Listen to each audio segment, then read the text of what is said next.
questions essentielles. D'abord, simplement le temps de savoir les chiffres, le fil conducteur du jour. Où en est-on avec les chiffres du Covid-19 aujourd'hui? La tendance est à la hausse, à la baisse? Non, globalement, disons que nous avons stabilisé la courbe. Et pour ceux qui sont d'ailleurs davantage plus optimistes, nous pouvons dire que nous amorçons quelque peu la descente, parce que lorsque nous faisons les simulations, nous avons un nombre moins important de contaminations et également de décès. Aujourd'hui, la fréquentation de nos hôpitaux, si on voit en termes d'occupation des lits, nous sommes simplement à 11,85% d'occupation des lits. C'est dire que la pression qu'il y avait sur nos hôpitaux ne l'est plus depuis quelques jours. Mais cela ne voudrait pas dire que le Covid est terminé. Cela voudrait dire que c'est le moment ou jamais de faire le maximum d'efforts pour pouvoir conforter cette courbe qui est en train de descendre. Et c'est pour ça que nous disons que nous insistons sur les mesures barrières, nous insistons le port sur du le masque, port du masque. Absolument, voilà. Et toutes les autres mesures.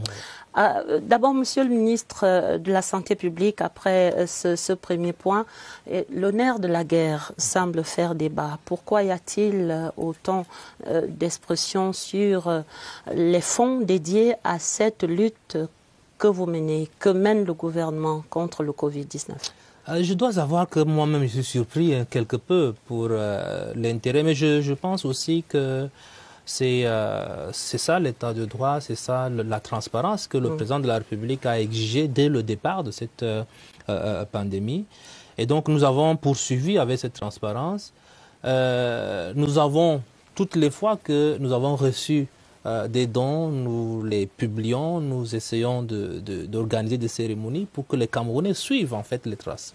Et ce que nous faisons également, c'est que nous écrivons à ceux qui nous ont fait des dons pour leur dire exactement ce qu'on a fait de leurs dons.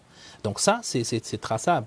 Maintenant, les débats qui se font sur les réseaux sociaux, j'allais dire que c'est normal, parce que nous sommes dans un contexte où tout le monde voudrait dire quelque chose, mais...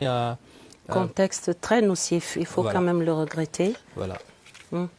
Donc, transparence absolue, et dans la suite de cette bataille, vous annoncez le passage à la troisième phase. En quoi elle va consister? Est-ce qu'on peut entendre par là l'intégration officielle de la pharmacopée traditionnelle, de la médecine traditionnelle? Peut-être si vous me permettez de dire quand même quelque chose sur cette gestion financière. Donner quelques petits chiffres, ne serait-ce que pour... S'il vous plaît, c'était la question. Parce qu'aujourd'hui, nous avons le centre d'isolement. Le président de la République a instruit que nous construisions dans chaque chef-lieu de région une unité d'isolement. Et comme vous l'avez vu, nous avons inauguré pour Ebolova. On a vu Douala également. De Douala a été inauguré, celui de Bertois sera inauguré bientôt et les autres vont suivre. Ces centres d'isolement, plus un centre à l'aéroport international de Douala, un autre à l'aéroport international de Yaoundé, ça fait 12 au total. Nous sommes dans les 4,8 milliards à peu près sur la construction et l'équipement de ces 12 centres. Maintenant, nous avons également la mise à disposition des fonds à tous les acteurs de prise en charge, notamment au niveau régional. J'entends les gouverneurs des régions, les délégués régionaux en tant que gestionnaires d'incidents, et puis les formations sanitaires qui prennent effectivement en charge les malades. Nous avons pour 2,5 milliards que nous avons transféré directement, et ça aussi, ça peut se voir. Et là aussi, sur le terrain, là-bas, dans les régions, il y a traçabilité, transparence absolue. Puisque ça se fait simplement par des virements, on ne manipule pas. C'est ce que j'allais dire. On ne manipule pas au ministère de la Santé, on ne manipule pas les espèces. Nous avons aussi des acquisitions de tests et intrants pour environ 1,5 milliard aujourd'hui. Nous avons le gros qui est le matériel médical qui a été acquis pour environ 11 milliards. Et ça, nous disons aussi que ce que nous faisons, c'est de faire passer les marchés, parce que nous avons mis en place une commission ad hoc qui étudie et régule ces marchés-là. C'est faire passer les marchés et les factures sont envoyées au ministère des Finances qui paye. Donc, il n'y a pas une caisse au ministère de la Santé publique. Vous aurez comme ça aussi les confinements, c'est-à-dire les mises en quarantaine, Et tout cela qui a coûté environ 884 millions. Maintenant, si on revient des à cette chiffres phase. Donc pour un montant global qui avoisine à peu près combien, monsieur le ministre? Aujourd'hui, globalement, nous avons dépensé dans le cadre du Trésor public 19 milliards et demi. Dans le cadre du compte BGFI, environ 2 milliards et demi. Et dans le compte de UBA, nous ayons une idée de ce qui est là pour vérifier 3 choses. D'abord, la toxicité. Ensuite, tout de même. Voilà, tout de même. Ensuite, vérifier si ça n'a pas des choses comme les métaux lourds et quelque chose comme ça qui peut être nocif pour l'organisme humain. Et puis, la troisième chose, quelle est l'efficacité du produit? Donc, nous voulons simplement vérifier ces 3 choses et puis les accompagner vers l'homologation. Parce que nous avons mis en place, dès le mois d'avril dernier, une commission spécialisée chargée de l'homologation des médicaments traditionnels améliorés. Et j'ai rappelé à ceux qui sont promoteurs de ces produits que jusqu'alors, nous n'avons pas reçu de dossier d'homologation. Et donc, s'ils ont des difficultés... Assez curieux quand même. Ouais. Face à cette pression qui était quand même perceptible de leur côté. Nous n'avons pas encore reçu de dossier, mais nous avons mis en place une équipe qui va les accompagner peut-être pour pouvoir, s'ils ont des difficultés à monter ces dossiers, pouvoir les accompagner. Mais nous sommes dans une perspective d'accompagnement parce que nous pensons que l'Afrique a son mot à dire dans cette pandémie. Et le président de la République l'a dit également. Reparlons à présent précisément du président de la République et de ce décret sur le prolongement de l'âge de départ à la retraite pour les personnels de santé. Quel changement concret pour votre département ministériel, monsieur le ministre? Alors, j'aurais peut-être, parce que ça c'est le plus important à mon avis, j'aurais dû commencer par là parce que j'ai fait On peut finir par le plus important, voilà. À notre métier aussi. Merci beaucoup. Donc, j'ai fait des déplacements sur le terrain, effectivement, pour me rassurer de ce que cet important texte a un impact sur le terrain.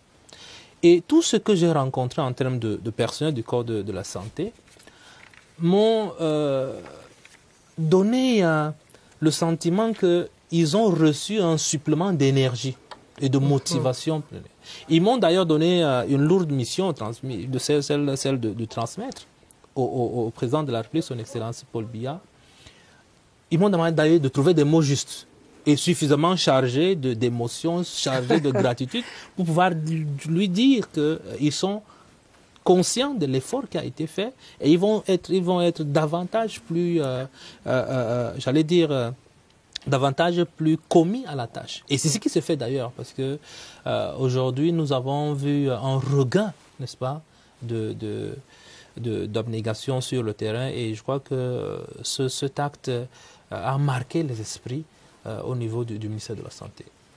C'était l'occasion de mettre toute l'émotion nécessaire dans ce message que vous portez de vos personnels auxquels, naturellement, ici, à la CRTV et partout à travers le Cameroun, on lève un grand coup de chapeau, Monsieur le ministre de la Santé publique. Merci d'être venu apporter ces quelques éclairages et comme vous le savez déjà, la CRTV vous est absolument ouverte dans tous ces compartiments et certainement, Monsieur le directeur général le confirmera, pour amener toute l'information nécessaire à la disposition de nos publics. Disons-le simplement que nous n'avons rien à cacher. Le président de la République a voulu que ça soit transparent. Nous sommes transparents et toute personne qui veut avoir des informations peut venir au ministère de la Santé publique.